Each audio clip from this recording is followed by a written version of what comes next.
The galaxy lay in silence. Countless stars shimmered, yet none replied. Across the vast darkness, transmissions of fear and despair leapt from relay to relay. They carried the cries of a small species called the Kether. Their worlds burned, their cities crumbled, yet their pleas for aid did not cease. The Kether believed help would come. The Grand Council of Worlds had vowed peace, unity, and protection for all, but promises faded like smoke in the void. The first message had been composed and steady, reports of unknown fleets breaching Kether space, a call for observers, for allies, for anything to halt the invasion. Days passed without response. The second transmission came, jagged and broken by static, the echo of distant weapons behind every word. It begged for reinforcements. Still, the galaxy remained mute. By the third message, the envoy's voice quivered. She spoke of cities turned to ash, of children fleeing through burning streets, of colonies silenced one after another. She pleaded, "Are we not members of the Council? Do our lives mean so little?" But her voice vanished into nothingness. In the Council's grand chambers, where once 1,000 delegates argued the laws of the stars, none dared speak the Kether's name. Each world guarded its own borders, burdened by its own fears. To mention the Kether was to invite duty, and duty demanded risk. So they chose silence. Silence was easier. On the Kether homeworld, hope began to die. Families huddled underground, trembling as fire rained from above. The Council had forsaken them. Their allies had turned away. In the tunnels, children whispered, "Why will no one come? Have they forgotten us?" Parents could only hold them close, choking on unspoken answers. Among the soldiers still resisting, despair grew heavier than armor. They were trained to defend, not to endlessly retreat. Every day brought more fallen comrades, more shattered cities. Messages continued to flow, coded, desperate, unanswered. Not a single world responded. Not one voice said, "We stand with you." The enemy knew this. Their broadcasts thundered across conquered skies. "The galaxy has abandoned you. Surrender and meet your fate." Some Kether clung to disbelief, but the silence proved the truth. In the ruins of a dead city, the envoy who had first cried out for help sat alone beneath the stars, searching for even a single glimmer of hope. She had once given her people promises, assured them that the Council would never forsake them. Now those words burned on her tongue. To speak them again would be a lie. She buried her face in her hands, feeling the weight of every scream, every lost life that her faith had failed to save. The silence was louder than any bombardment. It broke spirits before bodies. It shattered belief before armies. For the Kether, their world ended not in flame, but in abandonment. Then, one night, a faint pulse flickered through the static, a signal weaker than the rest, nearly dismissed. It was different, unfamiliar, using a code unseen in Council records or any known power systems. The Kether engineers almost ignored it as background noise until it came again, steady, deliberate, unyielding. They amplified it and listened. A voice emerged, not refined like those of the Council, but rough, firm, edged like stone. The translation took effort, yet the message was unmistakable. "We have heard your call. You are not alone." The engineers froze. They played it again. The same words, neither from allies nor neighboring worlds, but from a distant, half-forgotten planet whispered about as wild and unpredictable. The voice carried a name that burned through despair like a spark in the void. Earth. None in the Kether tunnels fully grasped what it meant. Humanity was not a galactic superpower, not counted among the Council's elite. They were not seen as saviors, yet when the stars had turned away, it was their voice that broke the silence. A single vow, spoken with unshaken conviction, "You are not alone." The envoy lifted her head. For the first time in weeks, something stirred within her chest. Not safety, not triumph, but hope. And in a galaxy that had given them nothing but silence, hope was the sharpest weapon of all. The message spread like fire through ruined streets, among weary soldiers and frightened families hiding below. Humanity had spoken. Humanity had listened. And in that promise, the Kether found breath again, found reason to rise. The enemy still pressed forward, their fleets still raining destruction, but whispers spread in hidden corners. Earth is coming. Humanity is coming. No one knew what these humans were truly capable of. No one believed they could challenge empires. But one truth burned clear. Humanity had chosen to stand where all others turned away. And for the forsaken Kether, that choice meant everything. You said, the arrival of the unexpected. The first human ship to breach Kether skies was nothing like the shining fleets of the Council. It was a hulking thing, gray, scarred, every dent a mark of battles survived. It looked less like a vessel and more like a weapon, built from raw purpose and defiance. To the Kether, who had only known the sleek perfection of the great powers, its design was crude, almost savage. Yet as its shadow swept across their shattered world, they felt something stir, a feeling long forgotten. Protection. The transmission from the human ship was brief. It carried no pledges of peace, no diplomatic phrases of unity. It spoke only 7 words. We stand with you. You are not alone. The translation came through rough and imperfect, but its meaning hit like thunder. Families in tunnels wept openly. Soldiers on broken lines straightened their backs. Even the envoy who had surrendered to despair felt her spine stiffen. Someone had come. Someone had chosen to stand beside them. The enemy mocked the sight. Their commanders laughed across distant channels, calling the humans foolish. One world cannot defy destiny, they said, and ordered their fleets to annihilate the newcomers as they had the Kether. But they did not understand humanity. When the first wave of enemy ships descended, the human warship did not flee. It turned toward the fire and struck back with unrelenting fury. The skies blazed as explosions tore through enemy lines. Kether eyes widened in disbelief. Human weapons spoke with precision and wrath. The invaders' formations broke apart, ships falling one by one. The humans fought like predators, not guardians, swift, brutal, efficient. They did not fight to delay. They fought to end. Then came more ships, different shapes, different roles. Some were built for war, others for aid. From their bellies fell landing craft, streaking through burning skies to the surface below. The Kether watched in awe as armored figures emerged, tall, broad, clad in steel and shadow. Their helmets hid their faces, but their voices rang with clarity. Stand with us! We will not abandon you. Human marines spread through ruined streets, delivering food, medicine, and hope. They rebuilt shelters, patched wounded, and stood guard through endless nights. Their touch was rough, their tone sharp, but their purpose was unwavering. A soldier lifted a slab of concrete to save a trapped child. Another refused rest until an entire family was safe. The Kether did not understand. Humanity owed them nothing, no treaty, no allegiance. Yet these strangers bled and fought as if the Kether were their own. Every action carried a message. Humanity did not wait for permission to do what was right. The enemy soon learned the truth. These humans were unlike any other race. They did not retreat when outnumbered, did not beg for mercy. They turned ruins into fortresses, twisted debris into traps, and made the very ashes of cities their allies. To fight humanity was to battle the world that had forged them, a world of storms, beasts, and endless struggle. And slowly the Kether began to rise beside them. Farmers took up rifles. Children carried water to the front.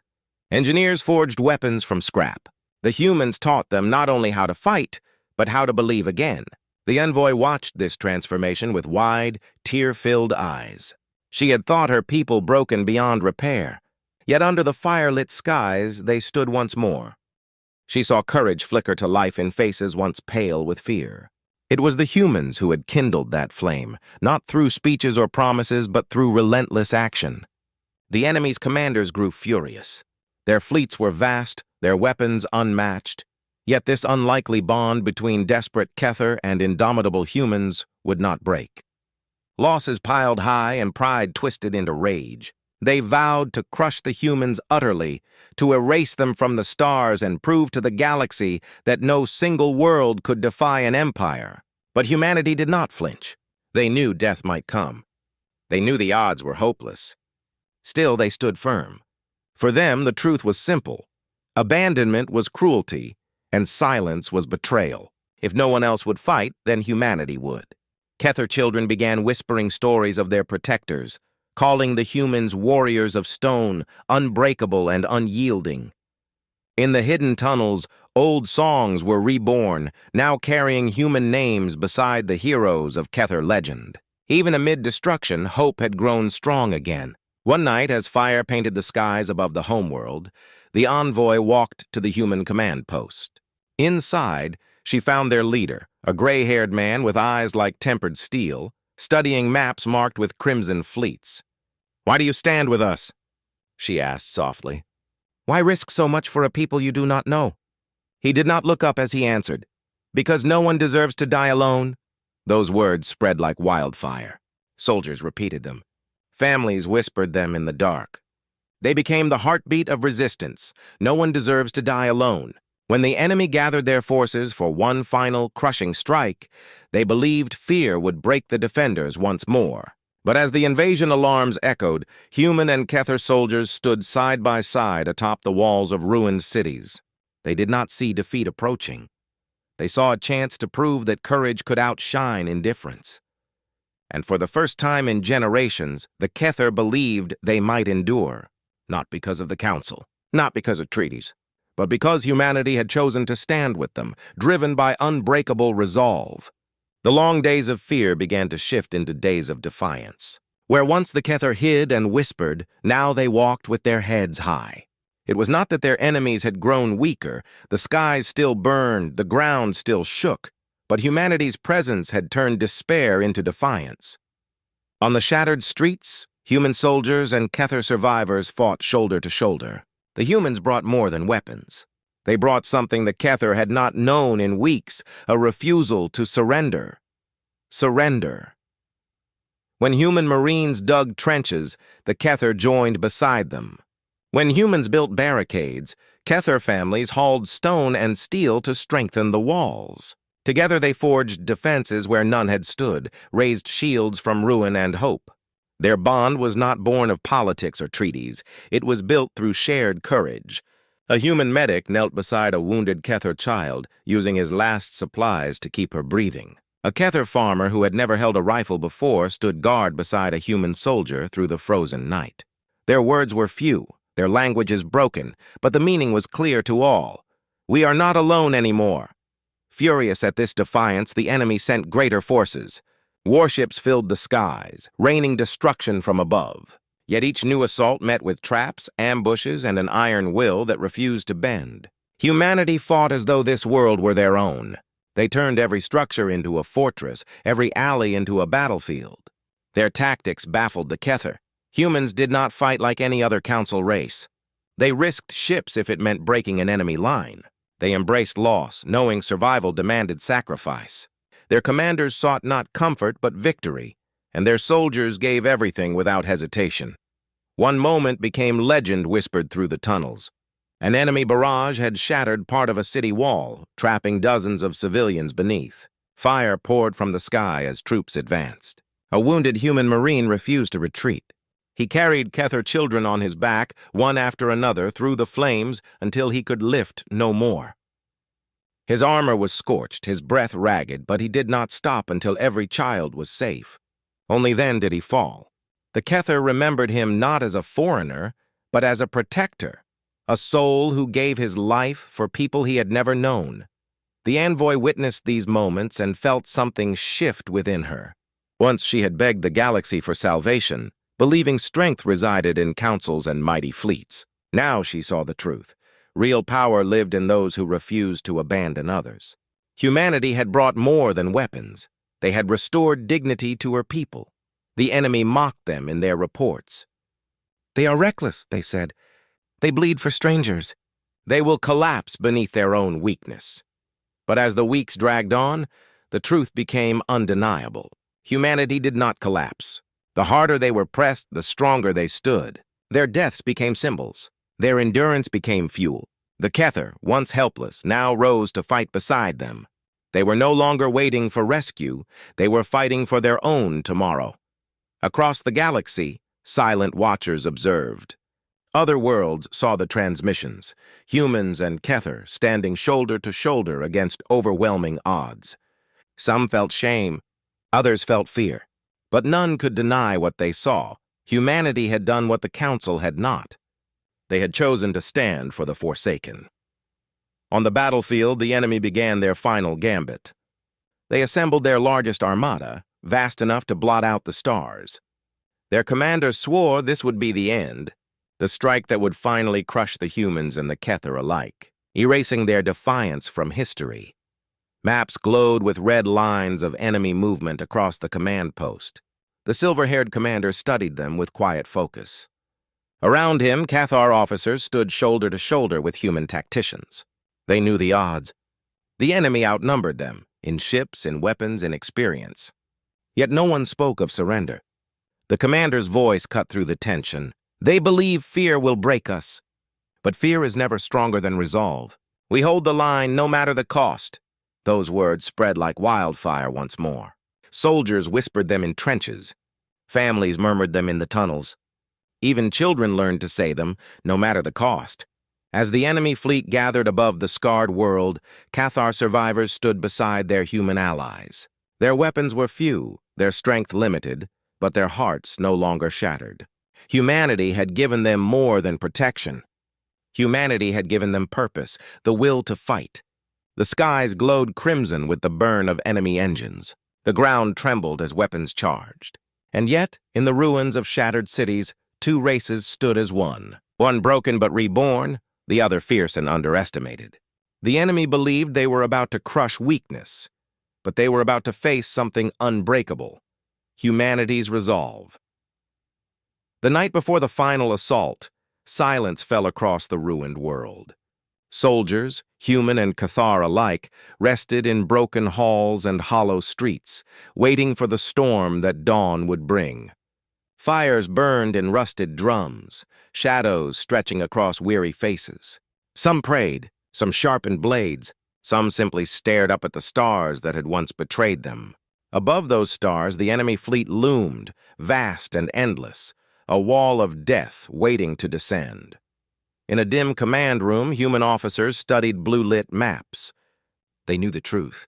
The enemy fleet outnumbered them 5-1. Their ships were larger, stronger, built for annihilation. But humanity refused to fight the enemy's war. They would fight their own. The plan was desperate, not elegant. Asteroids drifting in orbit became hidden mines. Abandoned satellites were filled with explosives. Even shattered Cathar ships were reborn as traps. Every canyon, every street, every slice of sky became a weapon.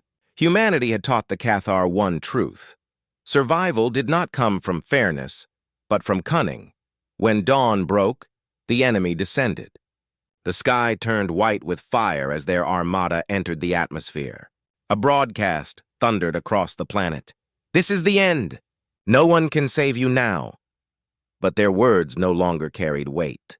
The Cathar looked to their human comrades and saw no fear, only iron resolve. The first wave hit. Tanks roared through burning streets. Soldiers stormed the ruins.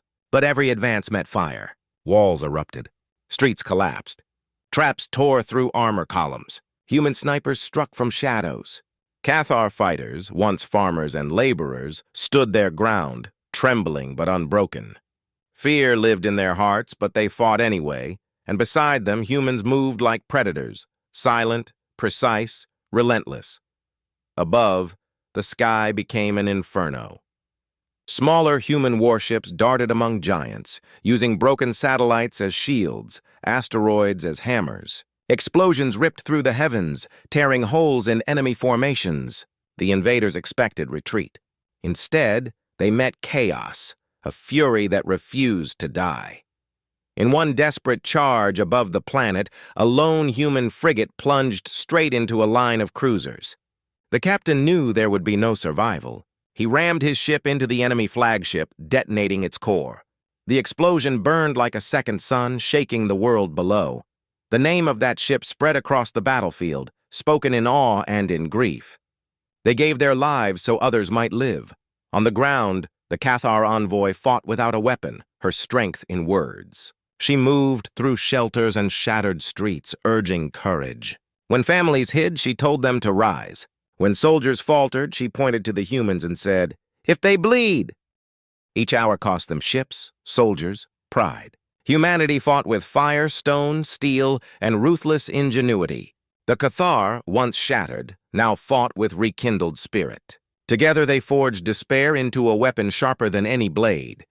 Then came the final assault. The enemy gathered everything that remained, a storm meant to end it all. The skies darkened with their fleets. The ground trembled beneath their guns. For a breathless moment, even hope seemed fragile. Then the human commander's voice echoed through every comm, carried to soldiers and civilians alike. "They think we cannot win." They're right. But this isn't about winning, it's about standing. And today, we stand together. Those words ignited every heart. Humans and Cathar roared as one. They did not fight for victory. They fought for dignity, for remembrance, for the right not to die forgotten. The battle began in fire and thunder. The enemy stormed every wall, shattered every defense, flooded every street, yet the defenders refused to fall. Shoulder to shoulder, human and Cathar stood, bleeding, burning, unbroken. By all logic, they should have lost. The enemy had numbers, power, and history. But against that stood something greater. Resolve that refused to yield, hearts that would not surrender, a bond born not from treaties, but from sacrifice. When the enemy flagship descended to deliver the killing blow, humanity prepared one final plan, one last sacrifice. The fate of both races balanced on a blade of flame. The last day began in fire. The enemy flagship, vaster than mountains, pierced the skies, its engines tearing clouds apart. Its weapons blazed, ready to erase what was left of the defenders. Even the Cathar, brave after weeks of suffering, faltered at the sight. Hope wavered until they saw the human fleet rise to meet the monster. Scarred hulls, smoking engines, ships that should not have been flying still climbed through the clouds. They were few, but they moved with purpose. Each was more than steel, each was a promise. Humanity had sworn not to abandon their allies, and now they would keep that vow, even if it cost them everything. Aboard his flagship, the human commander stood calm on the bridge. Around him, officers waited for the end. He looked at the image of the approaching Titan and said 4 words. "This ends with us." The plan was brutal and final. Human ships would lure the enemy into minefields of wreckage and debris, then strike the flagship head-on. There would be no retreat, no second chance, only defiance. The void erupted with thunder. Human vessels weaved through wreckage, drawing fire and detonating hidden charges. Asteroids shattered, mines ignited, enemy cruisers vanished in blazing arcs. For every human ship lost, another enemy warship died with it. Space became a graveyard of burning steel and drifting ghosts. On the ground, Cathar fighters matched their fury. Streets long reduced to rubble turned into rivers of flame and resistance. They no longer fought merely to survive. They fought to honor those who bled for them. One Cathar warrior, standing atop a broken temple, raised his weapon to the burning sky and shouted, "We are not abandoned! We fight with humanity!" His cry spread through every channel, a battle hymn that lit the hearts of millions. Across the world, Cathar voices rose together. The words became their shield. Above them, the enemy flagship unleashed storms of destruction. Human ships shattered under its wrath, but even as they burned, they pressed forward. One by one, they threw themselves into hopeless battles. A destroyer rammed a cruiser. A crippled carrier detonated its engines to tear through a swarm of fighters. Every sacrifice spoke the same truth. Humanity would not bow. In the command post below, the Cathar envoy watched the holoscreens through tears. Human ships vanished in fire, one after another. She wanted to beg them to stop, to save themselves, but she knew they wouldn't. They had chosen their path, and that choice had saved her people.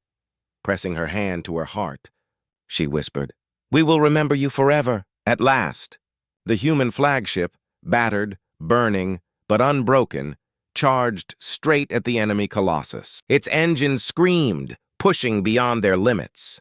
On the bridge, the commander stood tall and gave his final command. For them, for all who were left alone, make this count.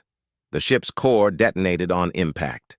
The explosion burned brighter than sunrise, tearing the enemy flagship apart. The Titan split and fell, its wreckage blazing across the sky, a falling star seen by all below. The enemy fleet, leaderless and broken, faltered. Their pride turned to panic. They scattered into the void. They had been defeated, not by superior numbers or weapons, but by a will stronger than fear itself. Then came silence. For the first time in weeks, the guns were still. Across the ruins, survivors raised their eyes to the glowing heavens. They had lived, against every law of reason they had lived. The Cathar wept openly, clutching their loved ones. But when they spoke of victory, they did not speak of themselves, they spoke of humanity, of those who came when no one else would, who fought and died for strangers. In the days that followed, stories spread across the stars. The Cathar sang of the human fleet, of marines who carried children through fire, of ships that became weapons. Their names were carved into memory, spoken with reverence. Humanity was no longer merely an ally. They had become a legend. Far away in the halls of the Galactic Council, shame filled the air. The worlds that had turned away could no longer hide. They had watched. They had waited. And it was humanity that had acted. For the first time, whispers of Earth spread, not as a footnote, but as both warning and promise. This was a people who stood when others would not. This was a people who fought for the forgotten. Before her people, the Cathar envoy spoke the words that would echo through history.